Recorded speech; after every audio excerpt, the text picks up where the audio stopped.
Innal hamdalillah nahmaduhu wa nasta'inuhu wa nastaghfiruh wa na'udzu billahi min shururi anfusina wa min sayyiati a'malina may yahdihillahu fala mudilla lahu wa may yudlil fala tajida lahu waliyan mursyida. Asyhadu an la ilaha illallah wahdahu la syarika lahu wa asyhadu anna Muhammadan abduhu wa rasuluhu allazi la nabiyya ba'da, amma ba'du. Sallallahu ta'ala fil Qur'anil Karim. A'udzu billahi minasyaitonir rajim. Bismillahirrahmanirrahim. Qul huwallahu ahad, Allahus samad, lam yalid wa lam yulad wa lam yakul lahu kufuwan ahad. Allahumma sholli ala Muhammad wa ala ali Muhammad kama shallaita ala Ibrahim wa barik ala Muhammad wa ala ali Muhammad kama barakta ala Ibrahim fil alamin. Puji sinar syukur dan sami-sami kajian kepada Allah Subhanahu wa taala. Alhamdulillah pada kesempatan yang berbahagia ini, alhamdulillah pada hari ini kita bisa berkumpul kembali, bisa meluangkan dari waktu kesibukan kita dalam rangka menambah wawasan pengetahuan, khususnya berkaitan tentang ilmu keagamaan.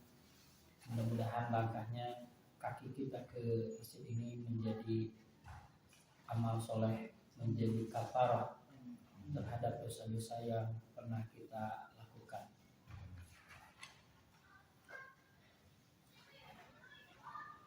Kali ini berdasarkan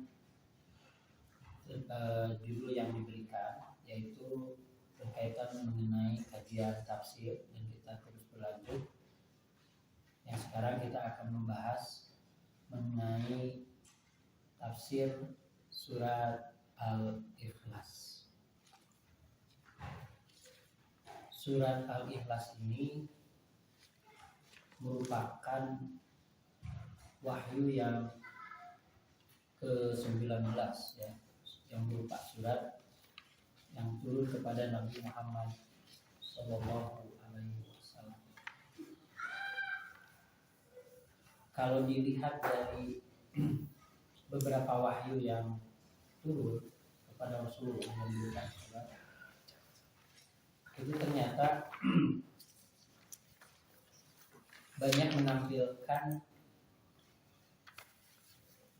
Allah itu tidak dengan menggunakan lafaz Allah, tapi menggunakan kalimat Rabbu, Tuhanmu. Baru yang ke-19 itu baru muncul.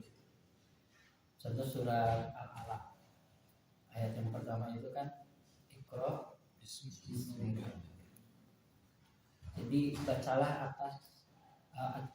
dengan nama Tuhan. Jadi kenapa tidak menggunakan lafaz Allah? Surat Al-Qalam, Nun wal qalami wa ma yasturun ma anta bi nikmati rabbika. Itu menggunakan kalimat yang tentunya yang dipahami di dalam surat yang dimaksud adalah memang Rabb itu adalah Allah, Tuhan. Baru di wahyu yang ke-19 surat Al-Ikhlas itu baru menampilkan dengan kalimat Allah. Nah, tentunya kalau kita lihat dari nama surat Al-Ikhlas ini, sebenarnya surat Al-Ikhlas ini namanya banyak, ya.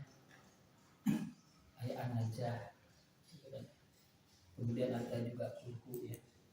Kemudian juga ada At-Taubah dan sebagainya. Artinya begitu banyak nama. Termasuk juga surat Al-Ikhlas. Rata-rata kalau anak-anak yang hafal itu yang tergambar ada surat Kulhu. Namun kita baca surat An-Nas, surat Al-Ikhlas biasanya bingung. Tapi coba baca dulu apa. Nah, kenapa ayat surat ini disebut surat Al-Ikhlas? Disebut surat Al-Ikhlas yaitu menyingkirkan segala sesuatu yang tidak ada hubungannya dengan Tuhan. Ya. Sehingga yang tersisa itu gambaran tentang Tuhan. Jadi apa yang menurut orang ini ciri Tuhan, menurut pandangan manusia, dalam kata ikhlas, pengertian mengenai Tuhan itu disingkirkan. Yang kita tahu contoh, beberapa nama Tuhan itu digambarkan satu, Tuhan itu banyak, gitu kan? Tuhan langit, Tuhan bumi, dan sebagainya. Itu dijelaskan. Kemudian juga Tuhan yang digambarkan, yang dijelaskan oleh masyarakat pada waktu itu adalah Tuhan itu lebih dari satu. Ya. Maka dibantah, Qul huwallah. Tuhan itu memiliki anak. Berarti anak yang dilahirkan Tuhan akan menjadi Tuhan. Sesuatu yang dilahirkan akan mati. Berarti Tuhan itu akan, kalau manusia lahir pasti kan nanti suatu saat ya kan. Kemudian terkadang Tuhan itu diserupakan dengan hampir mirip dengan makhluknya. Memiliki mata, tangan dan sebagainya. Makanya Nabi Ibrahim itu salah satu nabi yang mencoba untuk menemukan sosok Tuhan yang seperti apa. Ketika konsep Tuhan itu yang ditawarkan oleh Raja Namrud yang diakui secara kepemerintahan pada waktu itu, ternyata tidak bisa diterima. Makanya ketika dihancurkan semua, ditaruh kayu yang besar kan. Raja Namrud tahu bahwa yang menghancurkan pasti Ibrahim, Nabi Ibrahim. Intinya kamu yang menghancurkan bukan, tapi tuh kampaknya ada di mana. Secara logika dia mulai berpikir, nggak mungkin katanya. Kata Nabi Ibrahim, kalau begitu kenapa dia? Baik, surat Al-Ikhlas ini termasuk kategori surat Makkiyah, surat yang diturunkan sebelum hijrah. Nah tentu kaitan dengan surat Al-Ikhlas ini, terkadang juga surat Al-Kafirun itu juga dinamai surat Al-Ikhlas. Kenapa? Karena memang baik Al-Ikhlas, surat Al-Kafirun ada memiliki kesamaan, yaitu bara'ah minasyirik, yaitu berlepas diri dari kesyirik. Kalau kaitan dengan surah Al-Kafirun itu menegaskan kepada Nabi agar terlepas diri dari kekufuran orang-orang kafir dan kesyirikan dari orang musyrik. Kalau surat Al-Ikhlas ini memang berlepas diri dari kesyirikan dari segala bentuk tuduhan kepada Allah, seperti menyatakan bahwa Tuhan itu memiliki anak. Nah inilah yang memberikan gambaran kepada kita kenapa surat ini disebut surat Al-Ikhlas, supaya manusia itu supaya Allah itu tersingkir dari sifat-sifat yang digambarkan oleh manusia sehingga hilang sifat-sifat itu. Gambaran berkaitan dengan surat Al-Ikhlas, sehingga sifat-sifat yang dimaksud itu tergambar di dalam Quran surat Al-Ikhlas dari ayat 1 sampai ayat 4. Tentu kita akan coba dulu sebelum dibahas berkaitan tentang isi suratnya. Di antaranya ada keutamaan Al-Ikhlas. Kalau kita lihat rujuk beberapa hadis, di antaranya dari hadis Bukhari nomor 5013, Dalam hadis itu disebutkan an Abi Sa'id anna rajulan sami'a rajulan yaqra'u qul huwallahu ahad yuridu duha falamma asbaha ja'a ila Rasulullah sallallahu alaihi wasallam fadzakara dzalik lahu wa ka'anna rajula yataqallaha faqala Rasulullah sallallahu alaihi wasallam wallazi nafsi bi yadihi innaha la ta'dilu sulusul Qur'an. Hadis ini diterima dari Abi Sa'id Al-Khudri bahwa ada orang yang mendengar seorang membaca Qul huwallahu ahad dan diulang-ulang pada esok harinya. Akhirnya dia mendatangi Rasulullah Shallallahu Alaihi Wasallam dan melaporkannya. Seakan dia menganggap membaca surat Al-Ikhlas itu dianggap sebagai satu bacaan yang cetek itu remeh. Kita kan orang biasa rata-rata baca surat Al-Ikhlas.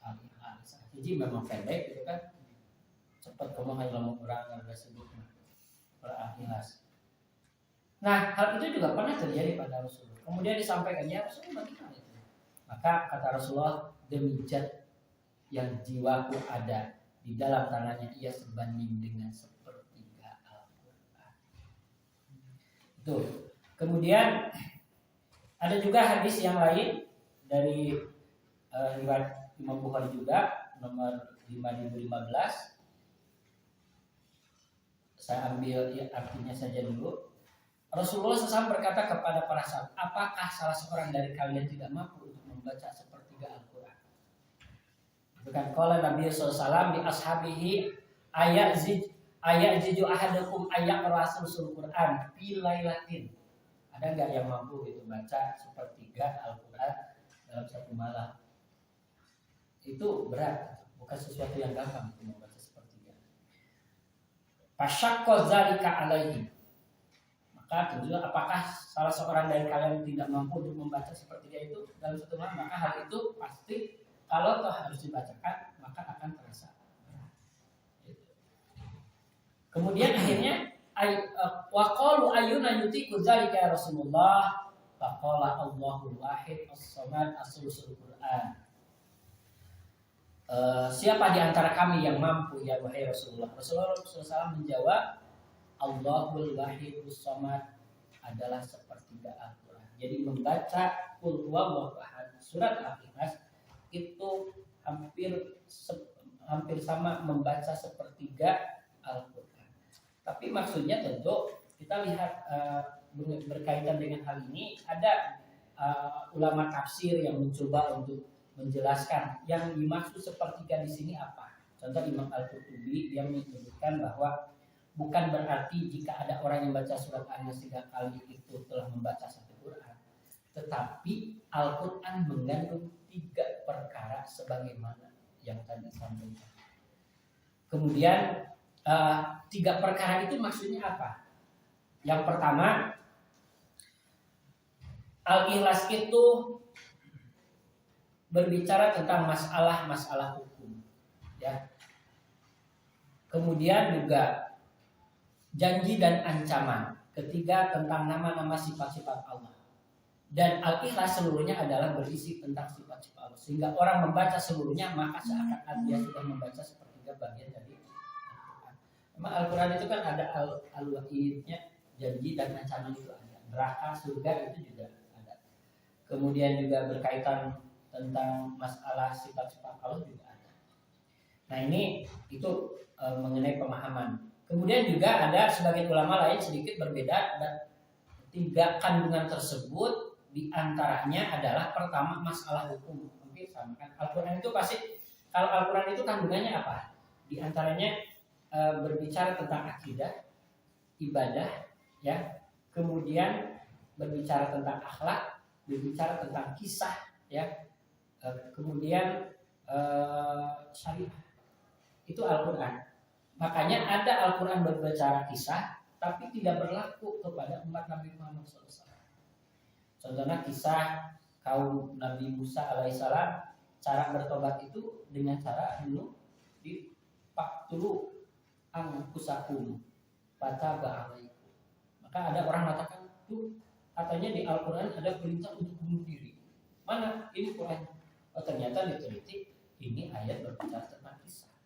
Tetapi di umat Muhammad, bunuh diri itu bagi orang yang bunuh diri, haram tu alaihil jannah, maka aku akan haramkan baginya surga. Kenapa? Karena dia sudah mendahului keputusan Allah.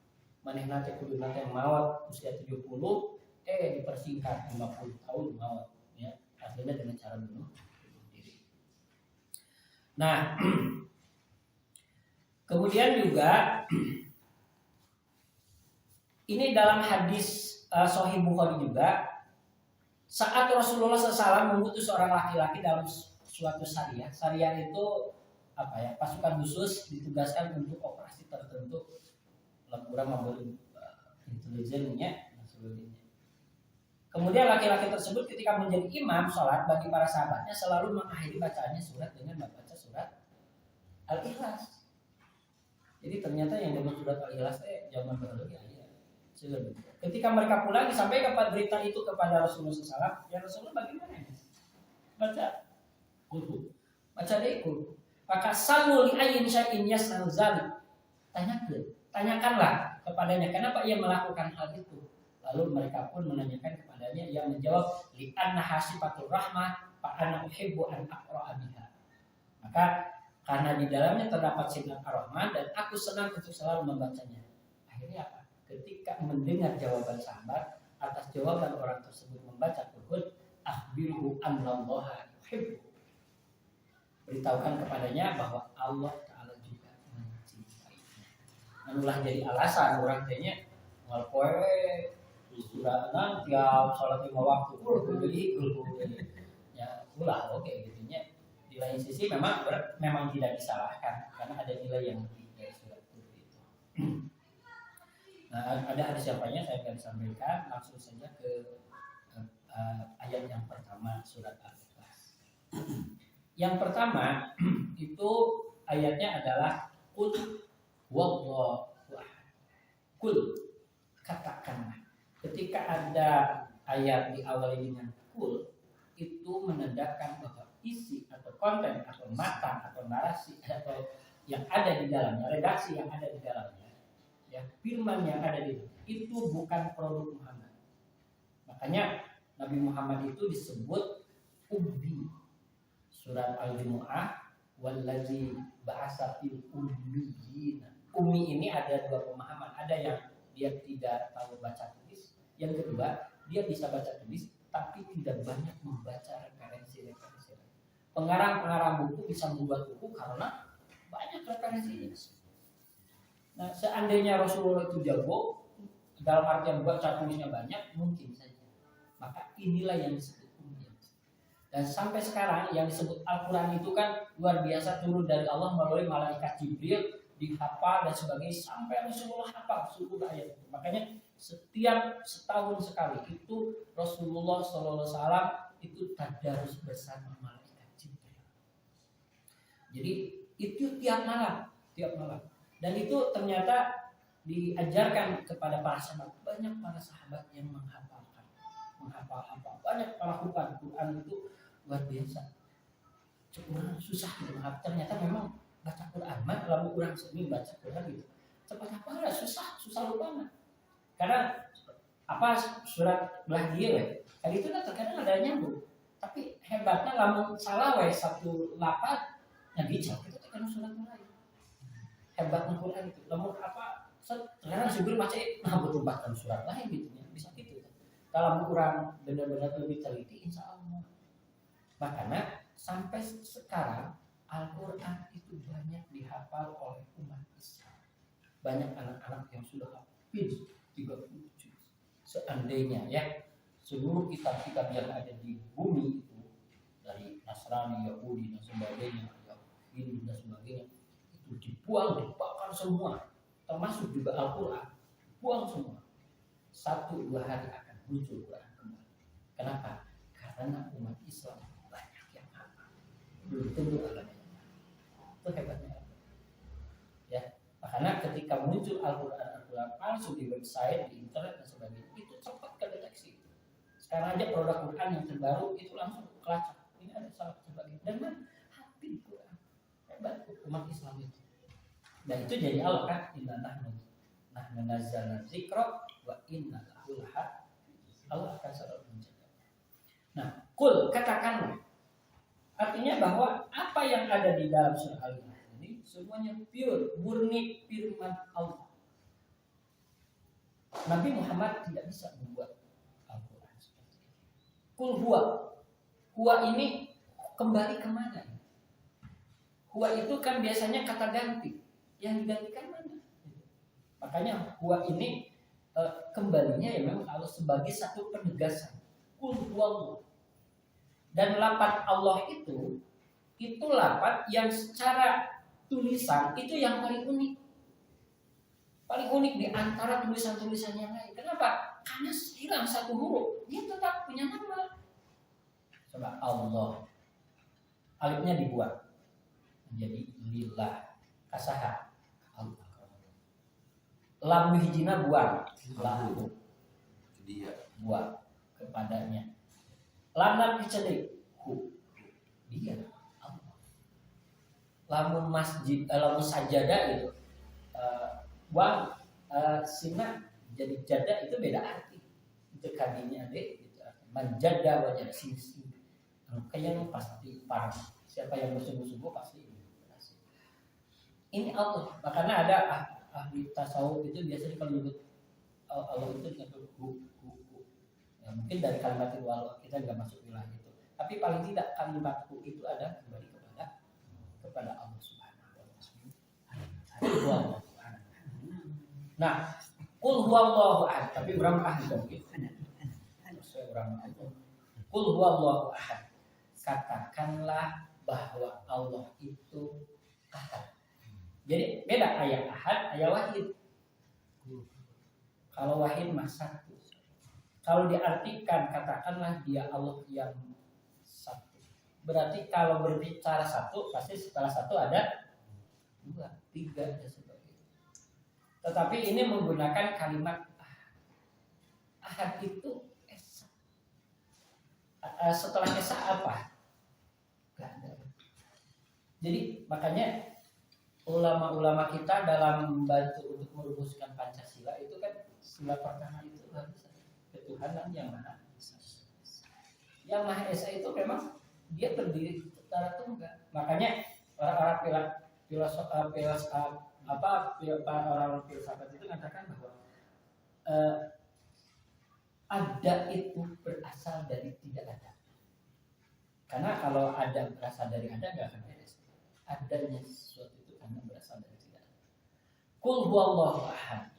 Katakanlah Allah itu Maha Esa. Keesaan yang dimaksud di sini adalah esa dalam segi zatnya, esa dalam sifatnya, esa dalam perbuatan. Contoh gini. Esa dalam zatnya itu contoh ini laptop. Disebut laptop itu karena ada beberapa unsur-unsur yang membantu menjalankan dan terbentuk menjadi laptop. Artinya laptop itu tidak berdiri sendiri. Berarti laptop itu terdiri dari beberapa unsur. Ya, ada motherboard, ada screen, ada keyboard, ya, ada hard disk dan sebagainya, ada casan. Berarti ini kan terdiri dari beberapa unsur. Tapi ahadnya Allah itu terbebas dari unsur-unsur. Dari unsur-unsur. Lamun ayeuna kaitan HP disebut HP itu berarti ada layarnya, kemudian juga ada hardware-nya di dalamnya, kemudian ada kartu dan sebagainya. Berarti kan tidak bisa berdiri sendiri. Tetapi Allah itu terlepas dari unsur-unsur itu. Memang masalah kaitan dengan zat itu nggak bisa dijangkau oleh manusia. Tafakkaru fi khalqillah wala tafakkaru fi dzati. Jadi tafakur itu ciptaan Allah sendiri. Jangan mentafakuri tentang zat. Dan maka udah ilmu orang mengimani bahwa Allah itu ada berdasarkan kitab suci yang kita miliki. Qul huwallahu ahad. Kemudian ahad di sini juga esa dalam sifatnya. Artinya bahwa sifat yang dimiliki oleh Allah itu memang ada semacam nama-nama pengasih, penyayang dan sebagainya. tapi akan beda kasih dan sayangnya seseorang, dermawannya seseorang dengan Allah itu akan berbeda.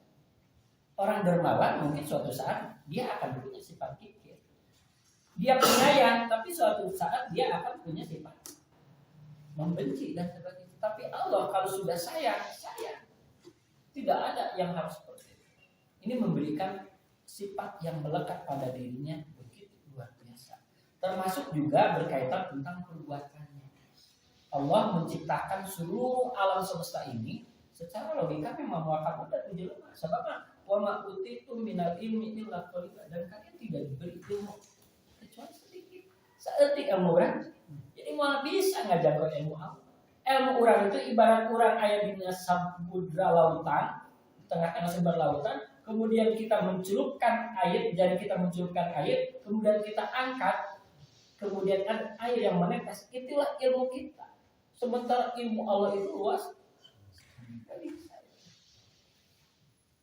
Itu hebatnya Allah. Kemudian juga selain itu juga ada yang keempat, keesaan dalam beribadah. Makanya setiap nabi yang diutus oleh Allah Subhanahu wa taala itu untuk mengembalikan umatnya beribadah kepada Allah. Kan Nabi Adam turunannya ada ibadah dan sebagainya.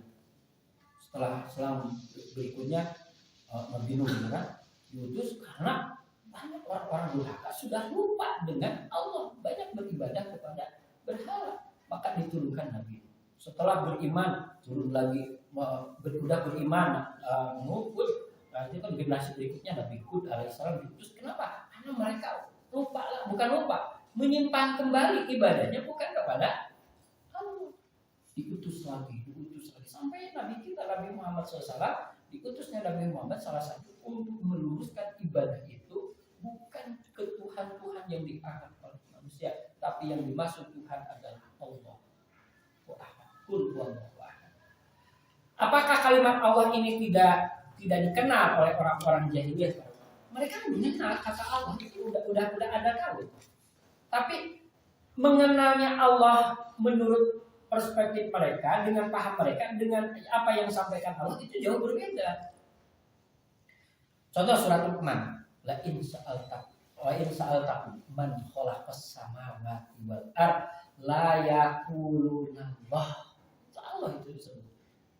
Jika kalian bertanya kepada mereka, siapa yang menciptakan langit dan bumi, la yaquluna Allah, maka yang menciptakan itu adalah Allah. Jadi kalimat Allah itu mereka sudah mengenal, tetapi Allah dijelaskan kembali, dibebaskan dari sifat-sifat yang melekat pada paham mereka mengenai konsep Allah.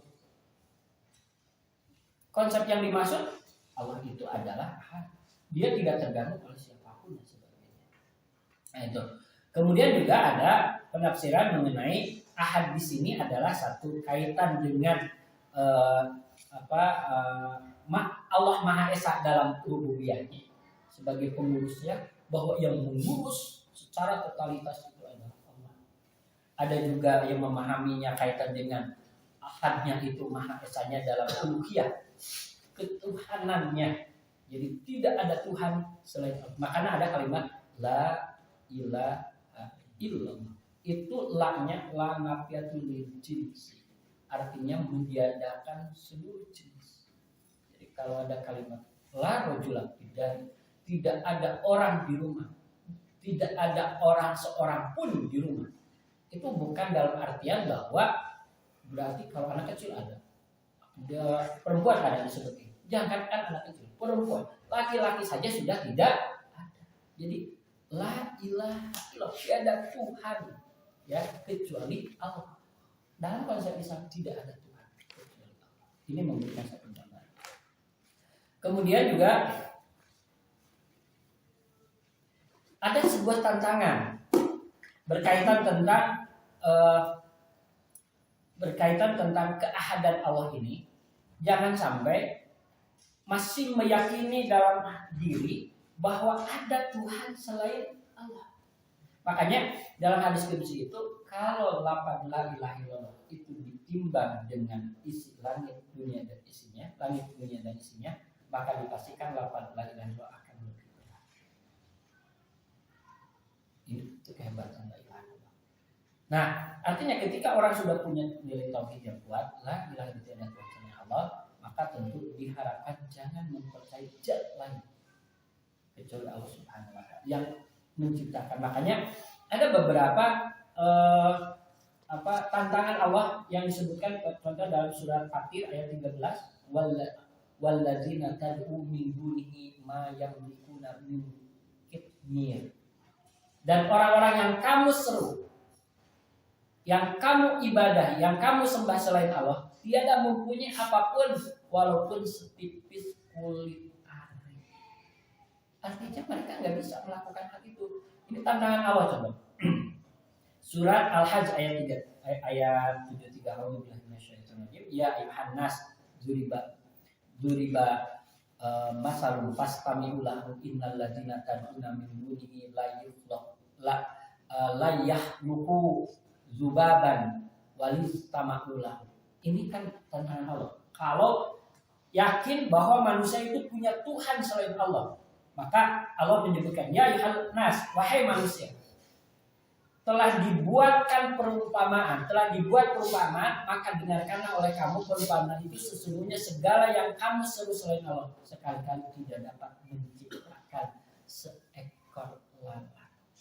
So, kalau memang dia sebagai Tuhan dan sebagainya, kumpulkan Tuhan yang dianggap Tuhan, ciptain lalat. Aku lebih kecil daripada itu, semut, virus, bisakah dia membuat seperti itu? Itu kan sampai ditantang oleh Allah dalam surah Al-Hajj ayat 3. Ataupun dalam yang lain itu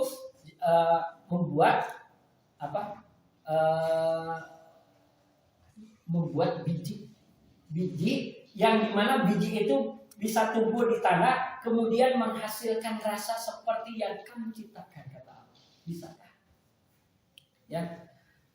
Kemudian dalam Sahih Bukhari juga dan Muslim, Sahih Bukhari nomor 7559, Muslim nomor 2111, itu juga disebutkan. Waman adlama mimman zahaba yahluqu kahauki payahluqu dzarratin aw yuhluqu habbatin aw sya'ira. Dan siapakah yang lebih zalim dari orang-orang yang hendak menciptakan seperti ciptaan? Kalau dia Tuhan, sok silakan mereka membuat ciptaannya. Hendaklah mereka menciptakan semut. Semut kumahnya bisa hidup, gitu, letih, dan sebagainya. Kok bisa hidup? Kalau manusia membuat yang kecil, tidak bisa seperti semut yang sebenarnya. Robot paling mungkin. Ya, mana bisa? Atau nyin daun anu bener murni daun gitu. Tapi kan memang ada daunan kan, daun plastik itu nggak bisa. Atau hendaknya mereka menciptakan biji atau gandum soknya biji, yang mana biji itu bisa seperti yang aku buatkan. Makanya dalam surat apa ya? Surat Al-Waqiah, apa ra'aitum ma tahrusun. Ya. Bagaimana pendapatmu tentang biji yang aku tumbuhkan? A'antum tazra'unahu am nahnu zari'un. Kamu yang menumbuhkannya atau aku yang menumbuhkannya? Nah, orang kan nyaho-nyaho biji ya, jadi anu nyiptakeun anu bisa jadi biji seperti itu, bisa tumbuh, bisa berkembang sebagainya. Sebenarnya salah. Itu adalah Allah Subhanahu wa taala. Kemudian ayat yang kedua yaitu Allahus Somad. Allahus Somad. Allah adalah Tuhan yang bergantung kepadanya segala sesuatu. Itu yang disebut Somad. Nah, tentu kita pahami apa arti as-somad. Paling tidak ada 3 pemahaman mengenai kalimat as-somad. Yang pertama adalah al-mustaghni an kulli ahadin wal muhtaju ilahi kulli ahadin. Yaitu yang tidak membutuhkan kepada segala sesuatu dan yang segala sesuatu membutuhkannya. Artinya Allah itu Allahus Somad. Allah tak butuh orang lain, tapi orang lain butuh kepada Allah. Nah, itu Allahus Somad. Ya, Allah apa aja? Enak. Umat mau ibadah mau tidak, dia mau ibadah kepada Allah mau tidak, berbuat musik atau tidak, aku tetap beri rezeki. Aku tetap beri rezeki. Ya. Dan Ini memberikan bentuk rahmatnya Allah, kasih sayang yang begitu luar biasa. Kemudian apa mana as-somad yang kedua? Alladzi laisa bi ajwa wala yakulu wala yashkur. Yang dimaksud adalah yang tidak ada rongganya dan tidak makan dan tidak minum.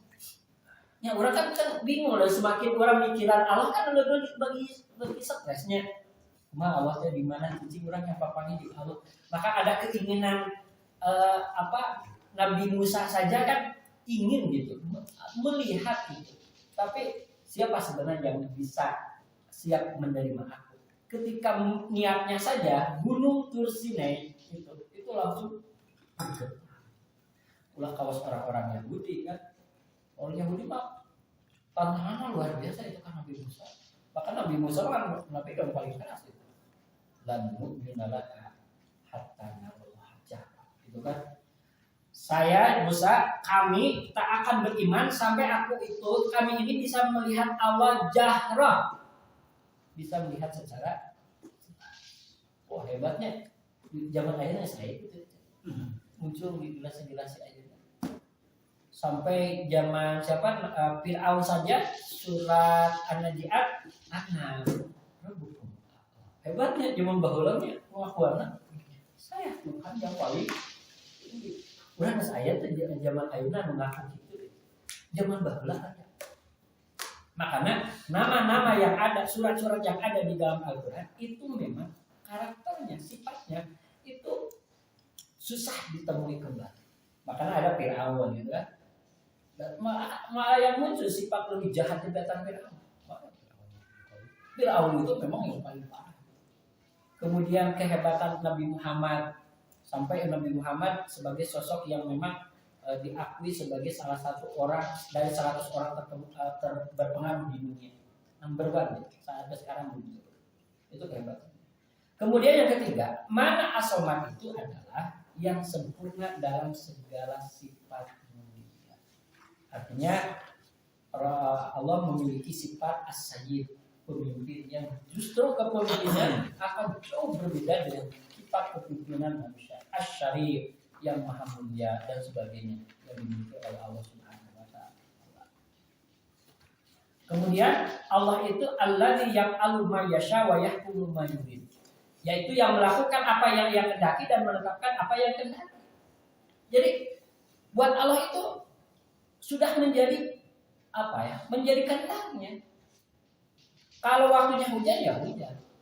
Kalau waktunya kering ya kering dan sebagainya. Itu udah mengubahkan kehendak Allah. Tidak ada campur tangan manusia dan sebagainya dalam masa itu. Makanya semua tafsiran di atas adalah benar yang intinya bahwa Allah Maha sempurna dalam segala hal yang tidak membutuhkan kepada sesuatu pun dan seluruh makhluk membutuhkannya. Sekarang para malaikat punya sifat itu layak sunallah ma amarahu wa yaf'aluna ma yu'mar.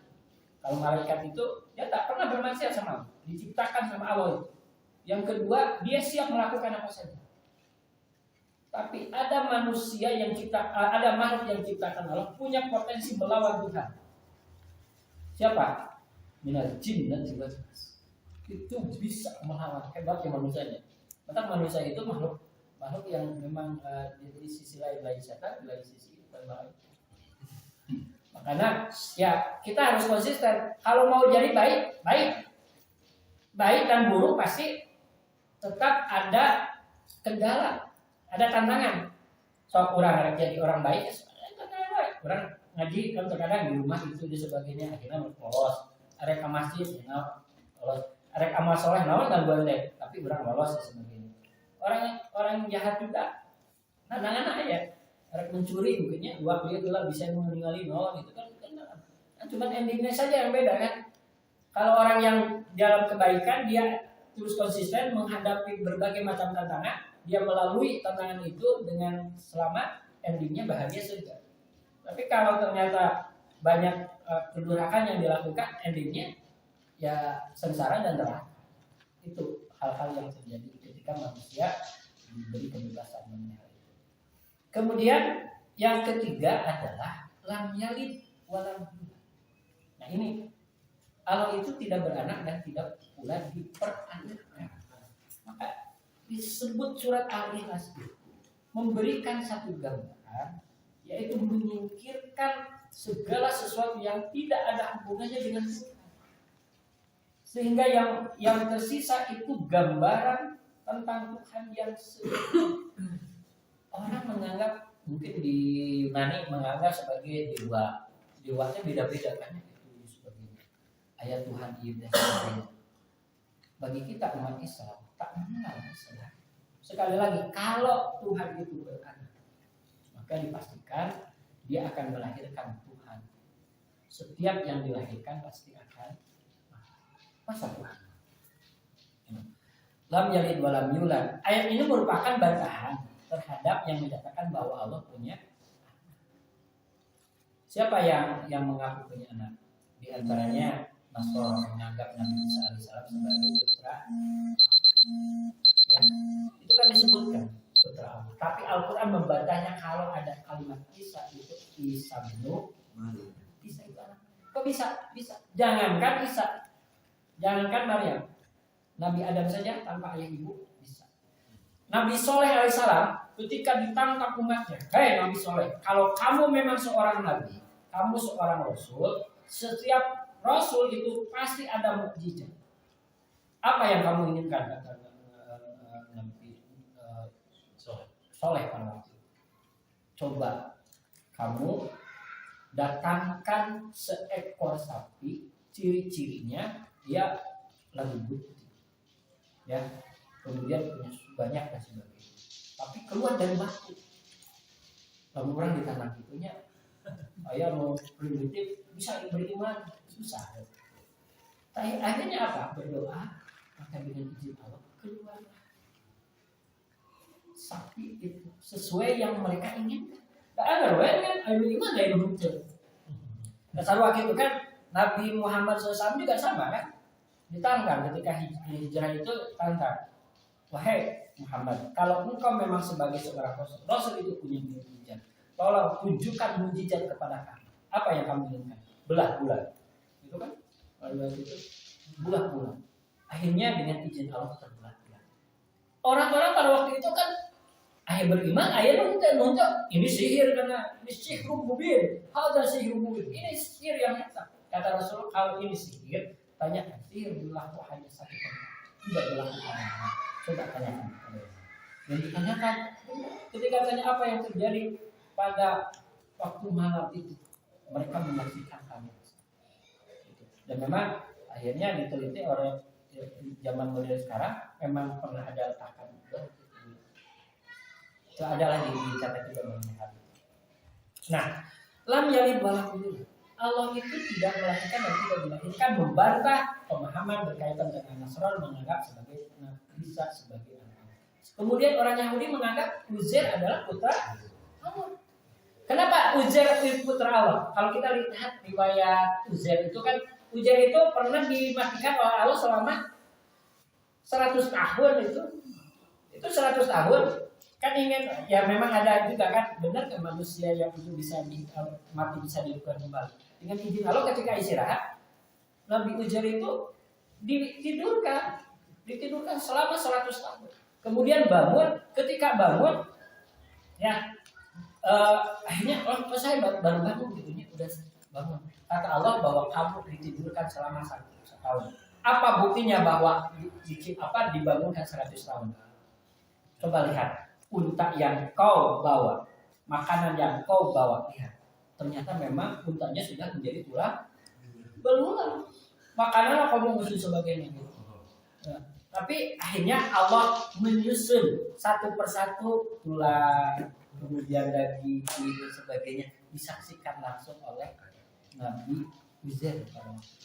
Kemudian datang kepada umatnya, bayangkan 100 tahun terus kemarana bolehnya menyampaikan, "Hei, saya adalah Uzair. Saya adalah Uzair. Nabi kalian kan?" Orang-orang menganggap saya tidak percaya bahwa engkau adalah rasul kami karena Uzair sudah meninggal. Akhirnya ada yang yakin bahwa kalau memang engkau Uzair, dia pasti tahu di mana kitab yang disimpan kitabnya. Dia tahu, ternyata di sana. Benar ayah. Ternyata udah rusak, hujan itu hafal mengenai hafal mungkin dari sana sehingga bisa menganggap hal seperti itu. Tapi buat kita bahwa dengan keyakinan ini memberikan gambaran Allah itu tak melahirkan dan tak pernah dilahirkan. Ini gambaran kalaulah ya Allah itu dilahirkan mungkin akan terjadi seperti itu. Betul nggak? Jadi manusia itu beribadah bukan hanya pada Tuhan Bapaknya saja, tapi anaknya kita seperti itu. Dan ini yang dilarang dalam agama Islam. Karena murni dan ajaran Islam itu adalah berkaitan tentang ketauhidan. Ubudullah wala tusyriku bihi syai'an. Kemudian yang terakhir saya singkat saja. Walam yakul lahu kufuwan ahad. Dan tidak ada seorang pun yang setara dengannya. Artinya memberikan satu penegasan berkaitan tentang sifat ketuhanan. Makanya ayat sifat wajib bagi Allah wujud tidak baku wujud tidak apa tidak mungkin binafsida sebagai itu salah satu ciri berkaitan dengan sifat wajib Allah. Sampai dalam surah Asy-Syu'ara itu dijelaskan laisa kamislihi syai'un wa huwas samiul basyir. Tidak ada sesuatu pun yang serupa. Ka itu seperti misli juga seperti. Jadi tidak ada satu pun serupa menyerupai dengan sesuatu pun. Dialah yang Maha mendengar lagi Maha. Artinya tentu makhluk yang diciptakan tak akan sama dengan yang menciptakan. Orang membuat patung gitu tak akan sama dengan yang membuat yang sebenarnya. Ini memberikan satu gambaran buat kita bahwa akan lebih yakin kembali kepada kita bahwa ternyata Allah memiliki sifat yang begitu luar biasa. Makhluk baik manusia maupun hewan meskipun disifati dengan mendengar melihat, demikian juga Allah mendengar melihat punya sifat As-Sami, Al-Basir, Al-Latif, Ar-Rahman, Ar-Rahim. Tetapi penglihatannya itu tidak sama dengan makhluknya. Pendengarannya tak sama dengan makhluknya. Kasih sayangnya tak sama dengan kasih sayang Allah Subhanahu wa taala. Sehingga dia sosok Allah itu bisa melihat jin, bisa melihat malaikat, tapi makhluk yang diciptakan tak bisa melihat Allah kecuali dengan izin. Ini memang wilayah gaib dalam bahasa agama itu adalah sesuatu yang memang harus kita imani. Karena kalau tidak diimani ya apa? Kita kan susah-susah. Ciri orang yang beriman salah satunya dalam gambaran dalam surah Al-Baqarah ayat 3 alladzina yu'minuna bil ghaib wa yuqimunas sholata wa mimma razaqnahum yunfiqun. Dia beriman kepada hal yang gaib. Sesuatu yang tak bisa terlihat tapi ada. Neraka, surga gaib, barzah gaib, malaikat gaib. Kita percaya hal itu karena ada keterangan di dalam Al-Quran. Kalau Al-Quran itu tidak hadir, mungkin kita dapat petunjuk mengenai hal-hal yang gaib itu dari mana. Bagaimana malaikat itu sifatnya ada dalam Al-Quran. Bagaimana nanti ketika di akhirat yang manusia itu akan dipecah menjadi berapa golongan. Itu ada surah Al-Qiyamah. Manusia akan dipecah menjadi 3 golongan. Sebagai penghuni neraka dan surga, penghuni surga akan diisi oleh 2 golongan. Yang pertama as-sabiqun, yang kedua ashabul maimanah, yang berikutnya penghuni neraka disebut ashabus shimal. Nah, orang yakin itu ada. Maka dengan mengkaji dan mempelajari berbagai macam kaitan masalah agama sehingga akan lebih yakin mengenai Allah Subhanahu wa taala. Intinya apa yang diajarkan oleh para rasul itu sebenarnya yang diajarkan Allah Subhanahu wa taala. Mudah-mudahan kita selalu konsisten dalam mempelajari ajaran agama sehingga wawasan mengenai agama akan selalu terbuka sehingga kita lebih dekat dengan Allah Subhanahu wa taala, lebih meyakini bahwa ternyata Allah itu Maha Sempurna. Dari kemarin tadi sebelum itu, jadi kayak cerita true story lah gitu. Kamu abdi pribadi, kami punya sahabat yang cukup dekat, cuma beda kota lah gitu. Dia itu selalu ke saya cerita tentang tauhid kan tadi dari kubu Allah gitu. Jadi dia banyak share kami tentang kedekatan dia dengan Allah itu begitu dekat gitu. Kalau dulu sering dalam cerita tentang Siti Jenar kan Allah itu dekat banget. Nah itulah suatu hari dia ditakdirkan sama saya bermalam di hotel di Jogja 2 malam, tapi dia tidak sholat. Jadi dalam 2 hari ini 2 dia tidak sholat, padahal cerita tentang wujud Allah, kedekatan dengan Allah. Dia hanya melakukan tiap hari itu duduk di tempat tidur hotel menghadap ke timur, ngomong tasbih. Saya sedang berzikir, sedang dekat kepada Allah. Saya heran. Dia tidak melakukan sholat. Yang disebut ma'rifatullah. Jadi ma'rifat itu konsep dari tasawuf ini. Jadi kedekatan kepada Allah seolah-olah dia itu sudah posisi dekat Allah, sehingga apa yang dia lakukan ibadah itu ada yang lebih bagus daripada itu. Lawan dengan itu, sehingga dipahami sholat itu mungkin dipahaminya secara ubawi saja. Sholat itu doa, mungkin dia pendekatan bawah saja di sholat. Artinya dengan doa dia akan lebih dekat dengan Allah. Tapi yang disebut sholat secara istilah kan bukan gitu. Muqtatahatul takbir wa muqtatamatun bitaslim bisyaratil maksud. Itu kan yang disebut sholat. Nah tentu ini orang berkaitan dengan pemahaman ini pasti semakin hari itu akan semakin banyak. Tapi kan kita sudah dapat gambaran siapa yang akan diikuti. Laporkan aku di Rasulullah SAW. Walaupun disebut maksud, tapi Rasulullah SAW tak pernah meninggalkan sholat. Sampai Siti Aisyah ketika bangun menyentuh kakinya, kemudian bangun. Kenapa engkau Rasulullah? Engkau itu orang yang sudah pasti masuk surga. Kenapa masih sholat? Maka dia mengatakan, tidakkah kamu ingin bahwa aku ingin menjadi sebagai hamba yang selalu masuk? Nah tentu melihat fenomena seperti itu, kita jangan mengacu orang. Ini saya kurang lagi. Rasulullah wae dijamin surga. Iya cari tentu di jamin surga. Baik apa sah informasi di mana dan sebagainya. Berani meninggalkan sholat itu berat sekali. Sholat asar salah satunya tanpa ada alasan syar'i, alasan yang melanggar, contoh yang menghalangi dia untuk melaksanakan sholat. Kalau perempuan contoh hadis, maka itu kan dalam hadisnya jelas, man taraka sholatul as, siapa yang meninggalkan sholat asar, ka'annama wutiru ahlu wa malu habitat amalu. Itu sholat asar itu.